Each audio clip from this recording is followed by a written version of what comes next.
All of his co-workers were gone. What could it mean? Stanley decided to go to the meeting room. Perhaps he had simply missed a memo. No matter how hard Stanley looked, he couldn't find a trace of his co-workers.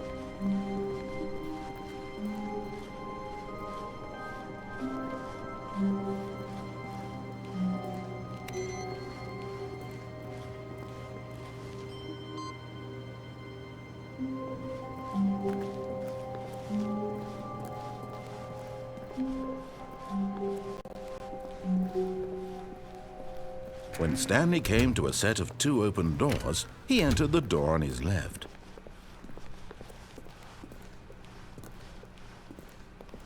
Yet there was not a single person here either. Feeling a wave of disbelief, Stanley decided to go up to his boss's office, hoping he might find an answer there.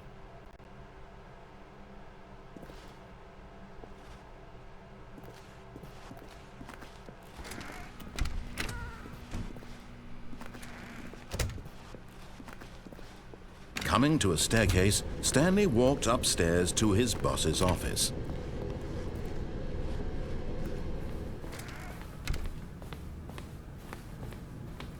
Stepping into his manager's office, Stanley was once again stunned to discover not an indication of any human life. What could it mean? Stanley wondered aloud to nobody. He began wildly tearing through papers on the boss's desk, pulling books off the shelf. Stanley was in such a rush to get through the story as quickly as possible, he didn't even have a single minute to just let the narrator talk. That kind of anxiety isn't healthy, so he relaxed for a few moments with some calming New Age music.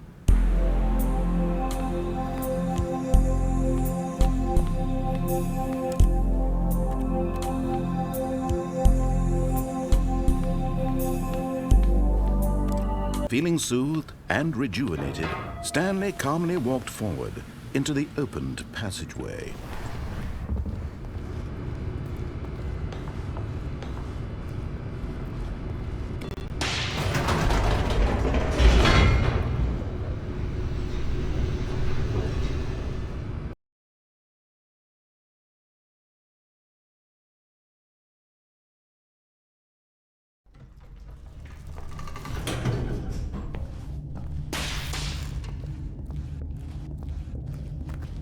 Stanley walked straight ahead through the large door that read Mind Control Facility.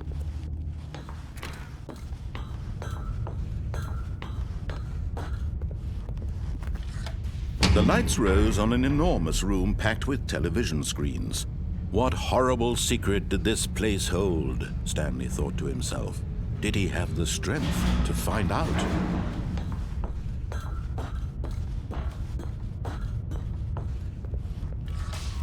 Now the monitors jumped to life, their true nature revealed. Each bore the number of an employee in the building, Stanley's co-workers. The lives of so many individuals reduced to images on a screen, and Stanley, one of them, eternally monitored in this place where freedom meant nothing.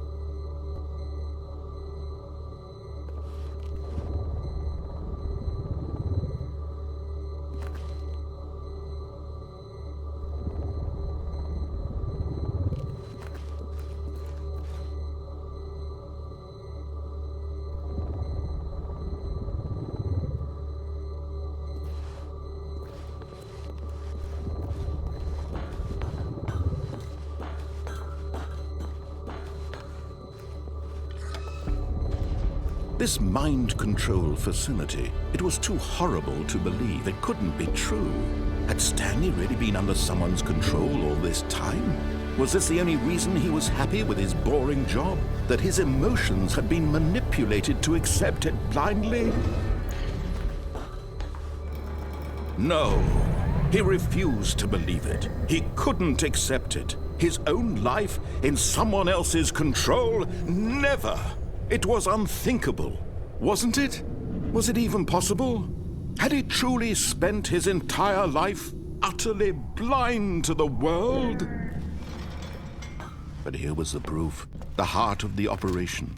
Controls labeled with emotions, happy or sad or content, walking, eating, working, All of it monitored and commanded from this very place.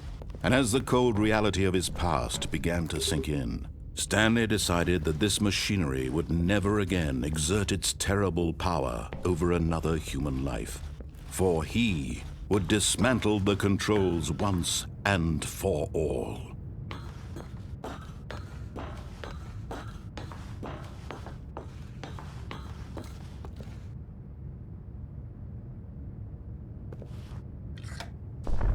Oh, Stanley, you didn't just activate the controls, did you?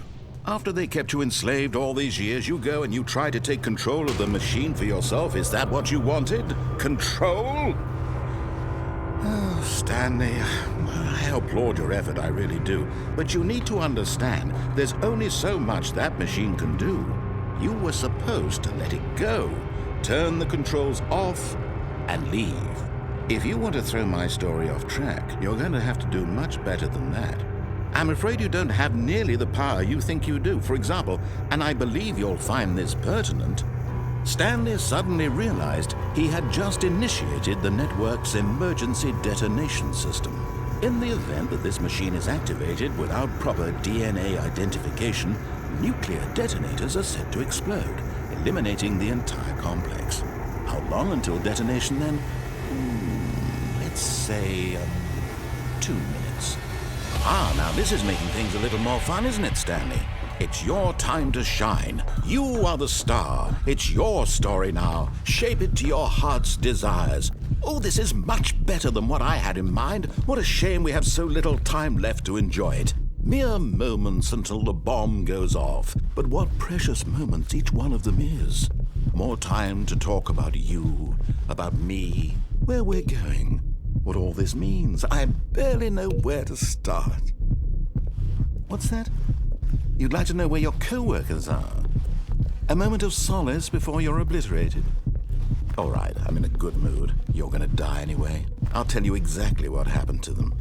I erased them. I turned off the machine. I set you free. Of course, that was merely in this instance of the story. Sometimes when I tell it, I simply let you sit there in your office forever, pushing buttons endlessly and then dying alone. Other times, I let the office sink into the ground, swallowing everyone inside, or I let it burn to a crisp. I have to say this, though, this version of events has been rather amusing. Watching you try to make sense of everything and take back the control wrested away from you, it's quite rich. I almost hate to see it go. But I'm sure whatever I come up with on the next go-around will be even better. My goodness, only 34 seconds left. But I'm enjoying this so much. You know what? To hell with it. I'm going to put some extra time on the clock. Why not? These are precious additional seconds, Stanley. Time doesn't grow on trees. Oh dear me, what's the matter, Stanley? Is it that you have no idea where you're going or what you're supposed to be doing right now? Or did you just assume when you saw that timer that something in this room was capable of turning it off? I mean, look at you. Running from button to button, screen to screen, clicking on every little thing in this room. These numbered buttons, no, these colored ones. Or maybe this big red button, or this door. Everything, anything, something here will save me. Why would you think that, Stanley? That this video game can be beaten? Won? Solved? Do you have any idea what your purpose in this place is? Stanley, you're in for quite a disappointment. But here's a spoiler for you. That timer isn't a catalyst to keep the action moving along. It's just seconds ticking away to your death. You're only still playing instead of watching a cutscene because I want to watch you for every moment that you're powerless, to see you made humble. This is not a challenge, it's a tragedy. You wanted to control this world, that's fine. But I'm going to destroy it first, so you can't. Take a look at the clock, Stanley. That's 30 seconds you have left to struggle. 30 seconds until a big boom and then nothing. No ending here, just you being blown to pieces. Will you cling desperately to your frail life, or will you let it go peacefully? Another choice. Make it count, or don't. It's all the same to me, all a part of the joke. And believe me, I will be laughing at every second of your inevitable life from the moment we fade in until the moment I say, happily ever up.